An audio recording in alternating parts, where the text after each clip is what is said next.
Hey guys, my name's Amanda if you're new here, and today we are talking about dark spots. And I know, you're like, Amanda, wow, you're so beautiful. Dark spots, where? Well, here. I had them, probably it was 2020 where I really started working on being consistent with niacinamide and where I discovered niacinamide. I started using The Ordinary's niacinamide 10% and zinc 1%, I believe, in 2020 when we were all like, you know, stuck at home in our weird Walking Dead-esque type of life for that period of time. I ended up being really consistent. I used it for 2 years and most of my dark spots faded. So what does niacinamide do? Well, it faded my dark spots. That's what it did. But it's also supposed to help with oily skin, in particular with your sebum production, so it helps you look less oily. And when I was trying this, I did have oily skin at the time. My skin type changed throughout the seasons and stuff.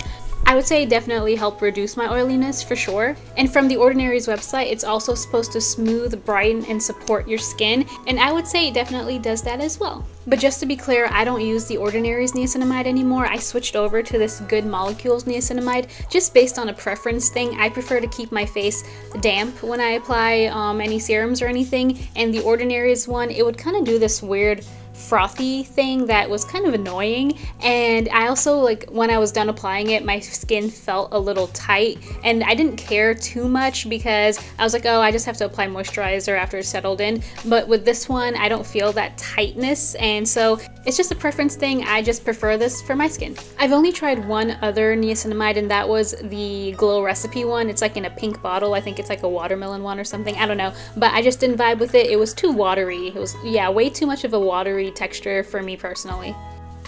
Here's a zoom in of my skin. We're using natural lighting. I know my skin has its flaws, but to see where it's at today is just, younger me would have just been so happy and way more confident if she had the skin, which is sad but true. So even though I have my large pores and a little spot here or there, this difference from a few years ago is amazing. I've been making videos forever and I found this footage. Just look at that difference. I'm just gonna cry right now.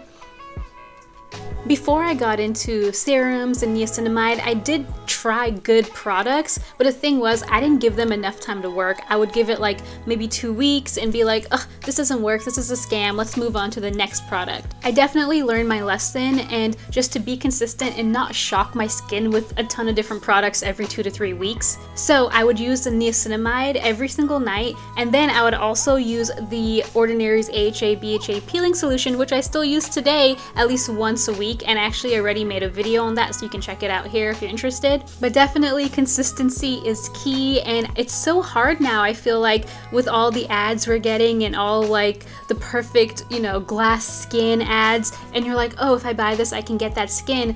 No, just stick to the routine that works for you. Do it for at least 6 months and see if there's a change, or like even for me, I didn't notice a change till like a year later, because you know, you just look at your face every day and it just kind of looks the same because you don't notice gradual changes. And then I was looking at pictures and I was like, wait, is that kind of clear or am I going crazy? But I will say, brand-wise, Good Molecules and The Ordinary, I love both of those brands. I feel like they deliver really quality products for inexpensive prices, like this niacinamide, and I actually think The Ordinary's one too. They're both, if it's like the smaller size, it's $6, and I actually have this larger one. It's done, but you can also get it in a larger size if you really like it. You do not need to break the bank and buy La Mer or Drunk Elephant for nice skin. If you like it, definitely splurge, do your thing, but if you're just uncomfortable with the price, but you're like, but if I get this, maybe I'll have clear skin, don't do it. Like, don't feel forced to